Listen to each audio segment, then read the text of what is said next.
To Burlington now, where City Council will be reviewing the proposed 2026 municipal budget this Monday. In my chat with Burlington Mayor Marianne Meed today, I asked if there's anything in the document that she thinks will be questioned or items she has hopes of changing.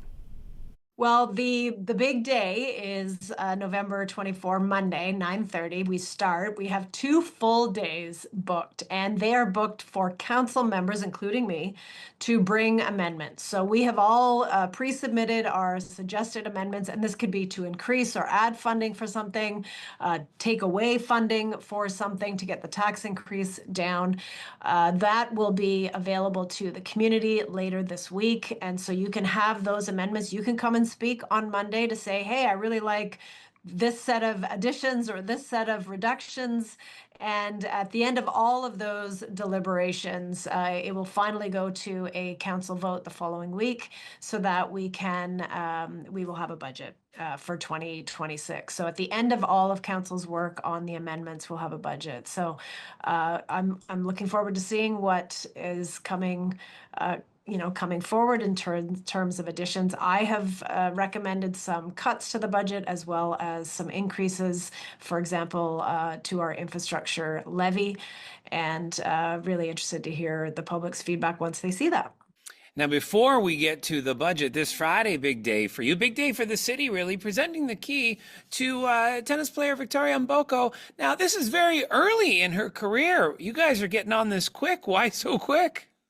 This is a huge award and well-deserving. It's not often that a local resident wins such an incredible title at such a young age. So we felt that it was really important to recognize her and honor her with the key to the city. When this initially happened, people were asking us, where's the parade? What are you going to do? We want to, celebrate. So I know there's this pent up energy in the community to honor and mark this incredible occasion. And what better way than to give her the key to the city? So that's what we are doing. And it's this is Friday, Yep. noon till 1, open to the public, opportunity to actually come if you haven't and seen the new Robert Bateman Community Center and Library. We will be holding it in the massive lobby that is there.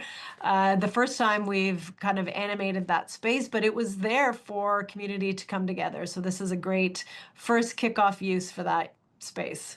That's exactly what I was going to ask there. It's, it's also a bit of a showcase of that as well, because it is the first time you've been using that. All right, even before we get there, it's like we're doing this in reverse here. We're Quentin Tarantinoing this.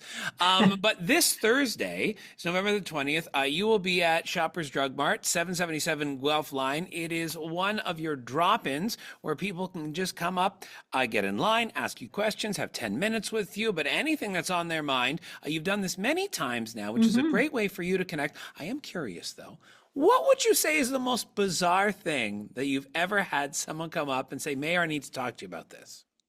Oh, boy. I get other levels of government stuff a lot. People ask for work at the city. I don't have the ability to get you a job at the city. We have a formal process for that. Actually, most of it is pretty straightforward. It's traffic concerns, it's development questions. I get a few questions about the budget and tax increases.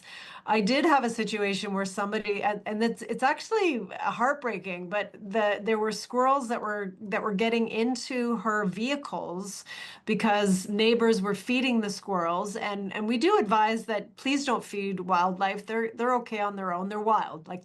They can take care of themselves. But if you feed them, you get lots and lots. And they were constantly going into her vehicle and destroying the inner workings to the point where she was having trouble getting insured. She was having trouble making the payments to repair. So, a squirrel can do a lot of damage. So that's my PSA to not feed the wildlife. I still feel badly for this person because there was really very little that we could do to help her out. And I felt really bad about that.